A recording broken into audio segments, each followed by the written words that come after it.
A High-Pitched Cry for Help by Problematic Lana on AO3. Chapter 29. I would do it all over again. Yamada was nervous. He knew he shouldn't be. Shouta would never do anything to hurt him. Of that he was sure. But what if something happened last night, and he didn't know because he was not home? What if he changed his mind last minute? What if he was just doing this for him, and not out of his own will? It had been a couple months since they had finally settled into their house and finished the adoption process. Izuku's birthday was 3 months ago, and things were finally settled and going through the path of recovery. Izuku had finally gone back to school, to a private institute, where the couple was a bit more calm sending him, knowing he would have Tenya by his side. The little couple of nerds had decided to skip a year and go directly into third of primary school, and as expected, they had little to no difficulty passing the necessary exams to do so. Nezu recommended them to not let Izuku skip too many levels, just because he thought his peers may not take too kindly to a bigger age difference. Bakugo was upset about Izuku going to a different school, but at the end of the day, he too had a long path of healing before they could call each other friends again. Surprisingly, he didn't try to escalate the matters after Izuku said it once. In 5 months' time, Izuku had made incredible progress. He started showing his charm more to others, and soon anyone that met him for more than an hour could not help but fall in love with the timid, smart, and shiny bunny. He was more energetic and talkative. Within the walls of their home, it was now a weird occurrence when Izuku talked in full sentences. He would mutter under his breath so rapidly when writing in his analysis journal that it was both scary and endearing. He allowed himself to cry more often, too, after Aizawa, ingrained in his brain that he didn't need an excuse or a reason to cry. Sometimes emotions are just big like that. And that was a phrase that Izuku used every now and then, when he couldn't explain what he was feeling. Hisashi was so proud of him. Oh my god, stop sweating! That mascara is not waterproof, and neither is the suit. Nomura rolled her eyes, probably knowing what was going through his head. You know what? Plan B, wait here. And before he could even open his mouth, she was gone. He took a deep breath and looked in the mirror. He was afraid. He wasn't the most feminine man, and this is the biggest amount of makeup he's ever worn. Even though it was only blush, mascara, a gloss, and some very mild brown eyeshadow. On top of that, his suit was white, with a trail attached to the pants, in an attempt to mimic a wedding dress. He tried once, but dresses just didn't seem to go with him. Was it too much? What if Shouta thought it was too feminine? What if he didn't like it? What if he thought he looked stupid? What if... Pretty. A high-pitched giggle made him yelp in place, taking him out of his line of ridiculous thoughts.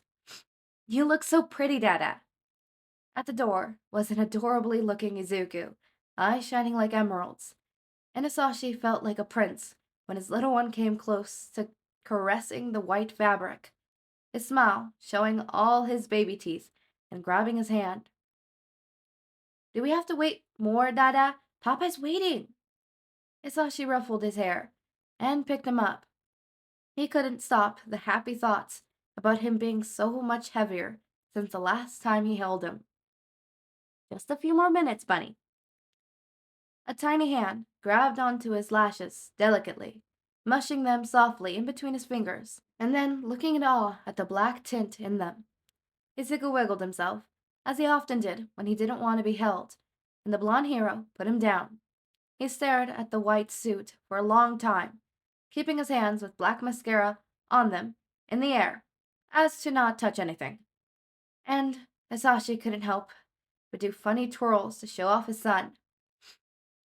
I knew Plan B would calm you down, said Nomura, with a side smile from the doorframe. She was wearing a dress too, modest for her liking, but, well, a maid of honor had to make some sacrifices. Of course, it would. He just had pure energy surrounding him. When he was happy, there was no one in the room with a gloomy face. How could he even doubt Shouta when they had such a loving family together? Of course, Shouta was doing this because he wanted to. He was the one who asked for God's sake. Shouta would never fail him, nor would he fail Izuku. This is just the way he is, their hero. Auntie, can I have some paint too? His voice was softer than he intended, still trying his best to be loud and clear, showing her his black fingertips. You mean makeup? Sure, baby, as long as your dad is okay with that. Hisashi bit his lip in adoration for his baby. Deep down, Izuku knew the effects he had on his dads. He rarely asked for anything, and when he did, if they couldn't give it to him, they found some alternative to make him happy. Of course, Bunny. Just know that it can get in your eyes, and be a bit itchy, right? He mediated on the consequences, but finally he ended up using the mascara anyways. God, this kid really had the best lashes. Well, we have 3 minutes left, so Izuku, honey, grab this. She gave him a wooden basket, small enough to only contain what was needed. Go grab the Robo-Kid and wait for us at the door. Don't open the door, just wait for us there. As if it was his life mission, he saluted them and ran out, holding the basket with both hands, and an excited smile on his face. Robo-Kid was the nickname Nomura had used for Tenya since she heard it from his brother, probably because of how much he liked to play with the rules and his robotic hand movements. You better not chicken out now. You look too good to be a running bride. She let out a big sigh and pressed her hands on her dress. I tried convincing him to wear any type of shoes, I swear, but he just loves those red clunks. I wouldn't dare to ask him to wear anything else. It's part of his charm. They saw the glittery red shoes when they approached the door, the bridal music already starting to pick up. Izuku went first, throwing the flower petals, as practice, with the minor mistake of using all of them too fast and running out of them halfway. Tenya put a handful of his own petals on his friend's basket, and they made it to the end of the aisle without further issue. Aizawa bit his side of his cheek to avoid laughing at how Tenya was already expecting Izuku to run out of his petals, as he did in every rehearsal.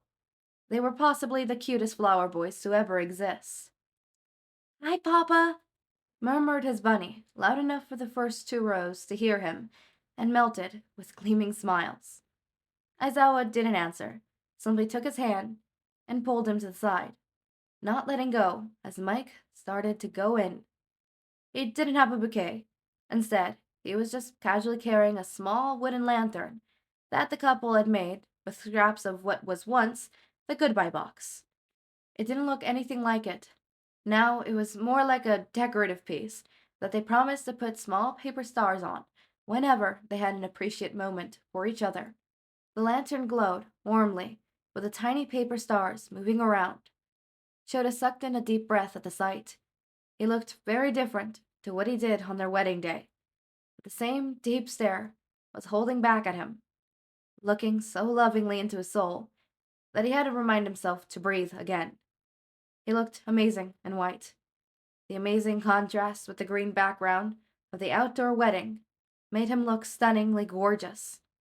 Aizawa had to take a few seconds to thank a god he didn't believe in for Mike's poor taste in men, and he could hear him in his head saying, I actually have a great taste. That is why I'm with the best. There were really no words to describe the burning feeling in his chest and the tingling of his hands. He realized that no matter how many years passed, Mike would always find a way to take his breath away, to sweep him off his feet, and make him wonder what could he possibly have done in his past life to get such luck in this one. His dry eye didn't help him to keep the tears at bay, and he quickly took the handkerchief and wiped them away before they could even fall, immediately knowing their friends would tease him at the end of times for this. He was so happy that he liked it and put a ring on it. He took the shaking hand of his already husband and held back kissing him. Instead, he whispered a low, You look as beautiful as the day I married you. Only to have to pass him his own handkerchief. Because of the tears, the blonde didn't bother to hold back. He looked just as happy and enchanted to look at him as Shouta was looking back. We are here today to renew the vows of this lovely couple. And even though there were not many people at the ceremony, and even if the party was a lot more cheesy and less wild than Namuri and Tensei wanted, he would love to do it over again. And the last thought he had before falling asleep that night was a very memorable one. One he knew he would agree with tomorrow, and 20 years from now on. I hope I can find both on every lifetime. Okay, alright. Isn't this interesting? This is a very sweet chapter. This is such a sweet chapter. Oh, they got their vows renewed. That is so adorable. And I love how Hisashi was like worrying about it. At first I'm like, wait, hold up, they're getting married?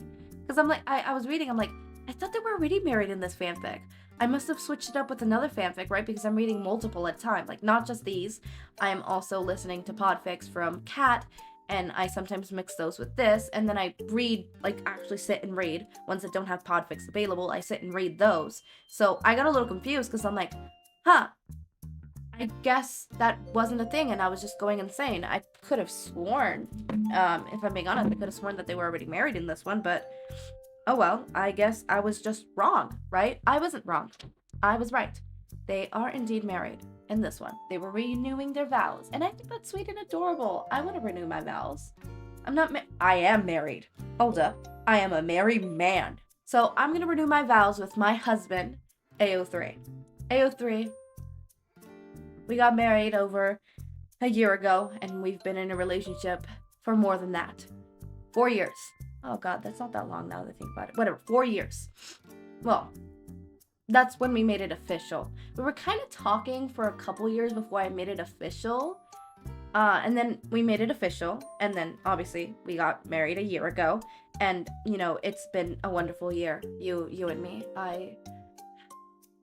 I've spent so much time with you. 9 million words. Literally, just this week, we hit 9 million words. Isn't that amazing? My love, my everything. You are with me from the moment I wake up to the moment I fall asleep. When I'm having a bad day, you're there to cheer me up. When I'm having a wonderful day, you're there to cheer me up. You have just what I need. You always do. You just always just know how to sort through my heart. And I can't believe that we're gonna have a child together. Obviously, you know, Storm, but like, you know, an actual biological child of ours. Fluffy mind. And hopefully there's many, many more to come. And I love you, my sweet, darling, honey. I'm keeping that in. As cringy and funny as that fucking is, I'm keeping that in. Okay, as always, my raindrops. Make sure to eat, sleep. Would you guys be considered mine and AO3's child? Yeah, okay. Anyways, as always, my raindrops, make sure to eat, sleep, drink water, take your meds. Have a wonderful day or night. Link to my Discord server and socials are down in the description. Subscribe to see more of my content, and thank you so much for watching.